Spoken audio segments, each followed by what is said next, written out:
জানো তো, বিয়ের আগে আমার একটা ইচ্ছে ছিল, আমার যেই পরিবারে বিয়ে হবে সেই পরিবারে যেন কোনো না কোনো একটা পুজো বেশ ধুমধাম করে হয়, যাতে আমরা সবাই মিলে হই হই করে বেশ আনন্দ করতে পারি কটা দিন।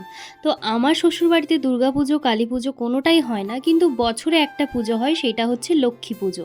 আর সেটা যখন আমি ওর সঙ্গে প্রেম করি 2021 থেকেই আমি জানতাম। 2021 থেকে 22 এই দুটো বছর ভিডিও কলেই দেখেছি, কিন্তু আজকে আর 2023 থেকে বলতে পারো তিনটে পুজো আমি আমার বরের সঙ্গে লক্ষ্মী পুজো কাটাচ্ছি।